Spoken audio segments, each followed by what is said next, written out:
हम लोग देखते हैं क्वेश्चन नंबर 16 में हो गया था कि शुद्ध विद्युत प्रेरकीय परिपथ में शक्ति गुणांक का मान होता है। इसमें हम लोगों ने देखा है कि जो cos फाई होता है यहाँ से इसके बीच का एंगल फाई कितना दे रखा है, पाई/2 है। तो यहाँ से शक्ति गुणांक पूछा है तो शक्ति गुणांक cos फाइव होता है, मतलब cos पाई/2, मतलब cos 90 cos 90 का वैल्यू क्या होता है, 0। इसलिए ऑप्शन नंबर 16 का ए चला गया था। बात करते हैं हम लोग क्वेश्चन नंबर 17 का। करेक्ट, केवल धारिता युक्त प्रत्यावर्ती धारा परिपथ में धारा एवं वोल्टता के बीच का कलांतर होता है, फाइव वही कलांतर होता है। तो याद अपने को ये ध्यान रखना है कि यहाँ पर जो वोल्टेज का फॉर्मूला होता है V is equal to V naught sine omega t, और सिर्फ संधारित्र वाले सर्किट में जो करंट का वैल्यू होता है I is equal to I naught sine omega t अब प्लस पाई/2 होता है। तो यहाँ पर जो फाई दिख रहा है वो कितना हो रहा है, पाई/2 हो रहा है। तो आपसे पूछा गया है, ध्यान से सुनिएगा, पूछा गया केवल धारिता युक्त प्रत्यावर्ती धारा परिपथ में धारा एवं वोल्टता के बीच कलांतर कितना होता है, तो पाई/2 होता है। कलांतर मतलब 90 डिग्री होता है, पाई/2 को ही 90 डिग्री कहते हैं। इसलिए ऑप्शन नंबर बी इसका करेक्ट हो जाएगा। बात करते हैं हम लोग क्वेश्चन नंबर 18 का। कर अनुनाद की स्थिति में एलसी परिपथ की आवृत्ति होता है। तो ध्यान रखिएगा, जो एलसी परिपथ की आवृत्ति होती है ये स्पेशल केस है एलसीआर सर्किट का। तो एलसीआर सर्किट में जो आपको ध्यान रखना है कि एलसीआर सर्किट में जो एक्सी बराबर होता है एक्सएल, ये स्पेशल कंडीशन होता है। और एक्सी होता है 1/ओमेगा/सी और एक्सएल होता है ओमेगा इंटू एल। तो ध्यान रखिएगा, यहाँ से ओमेगा को उठा के यहाँ ले जाते हैं और एल को इधर लाते हैं, तो यहाँ से मिलेगा omega into omega, omega square equal to L into C. यहाँ से ओमेगा को, सॉरी, यहाँ से हम लोग देखते हैं, हाँ यहाँ से आपको ध्यान देना है कि यहाँ से हम लोग ओमेगा को ओमेगा से मल्टीप्लाई करेंगे, ओमेगा को उठा के यहाँ ले जाते हैं, तो ओमेगा स्क्वायर इजकल टू 1/एल इंटू सी। और ओमेगा इजकल टू होता है, ध्यान रखना है कि ओमेगा इजकल टू होता है 2πf। तो ओमेगा के जगह पे हम लोग रख दें 2πf, मिला 1/रूट अंदर एल सी, और इसका स्क्वायर है, यहाँ से हम लोग स्क्वायर हटाएंगे तो मिलेगा 2πf बराबर रूट अंदर 1/LC।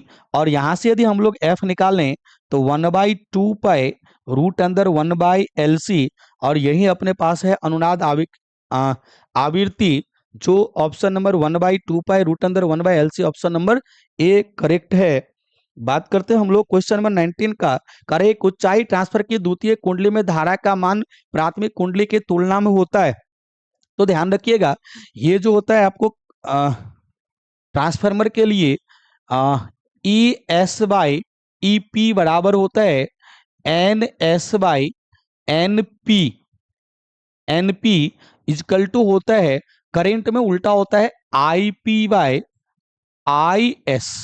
अब ध्यान से सुनना है अपने को कि सेकेंडरी जो सेकेंडरी ट्रांसफार्मर सेकेंडरी कॉइल होता है, कह रहा है कि ऊंचाई ट्रांसफार्मर का बात कर रहा है अपने को, किसका बात कर रहा है, ऊंचाई ट्रांसफार्मर के लिए जो सेकेंडरी कॉइल का E S greater then EP, secondary coil का जो वोल्टेज जो है वो ज्यादा होगा प्राइमरी से, तब होता है स्टेप अप ट्रांसफर, मतलब ऊंचाई। और यहां से ये तब होगा जब ये N S greater than NP होगा या IP greater than I S होगा। तो आपसे पूछा गया एक ऊंचाई ट्रांसफार्मर के द्वितीय कुंडली में धारा का मान, द्वितीय कुंडली में धारा का मान, द्वितीय मतलब सेकेंडरी कॉइल में, ये प्राइमरी है और ये सेकेंडरी में, तब प्राइमरी में ज्यादा होता है करंट, सेकेंडरी में कम होता है। तो इसलिए क्या होगा, एक ऊंचाई ट्रांसफार्मर के द्वितीय कुंडली में धारा का मान प्राथमिक कुंडली की तुलना में कम होता है। तो ऑप्शन नंबर इसका बी करेक्ट हो जाएगा। बात करते हैं हम लोग क्वेश्चन नंबर 20 का।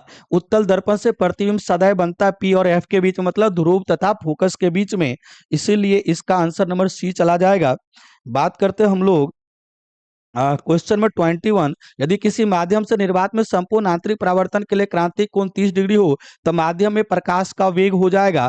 तो आपको ध्यान रखना है, ये अपने से बोल रहा है कि ये अपने पास मान लेते हैं कि इधर का ये कोई माध्यम यहाँ से एक रे चला और इसी लाइन पर यह है पूर्ण आंतरिक परावर्तन का कंडीशन। ये जो कोण आपको दे रखा है ये है critical angle C equal to 30 degree. मान लेते हैं कि इधर का जो अपवर्तनांक है वो n है। आपसे पूछ रहा है यदि किसी माध्यम निर्वात में संपूर्ण आंतरिक परावर्तन के लिए, तो यहाँ से स्नेल्स लॉ लगाएंगे हम लोग। मान लेते हैं कि इधर का जो अपवर्तनांक है वो n है और ये निर्वात है, तो इसका अपवर्तनांक कितना हो जाएगा 1। तो यहाँ से लिखेंगे हम लोग n sine 30 degree equal to 1 sine 90 degree R. ये जो दिख रहा है ये क्या है R, R equal to 90 degree. इसको यदि हम लोग सोल्व करें तो यहां से मिलेगा अपने को कि N into 1/2 equal to sine 90 का वैल्यू 1। तो यहां से जो मिला अपने को एन इजकल टू कितना मिला 2। तो जो माध्यम का अपवर्तनांक मिल गया 2, लेकिन अपने को पूछा गया कि माध्यम का अपवर्तनांक नहीं पूछा गया है, पूछा गया कि 30 डिग्री हो तो संपूर्ण आंतरिक परावर्तन के क्रांतीय कोण 30 डिग्री हो तो माध्यम में प्रकाश का वेग पूछा गया अपने से। तो माध्यम में प्रकाश का वेग जो होगा वी एम, ये होगा सी बाई एन।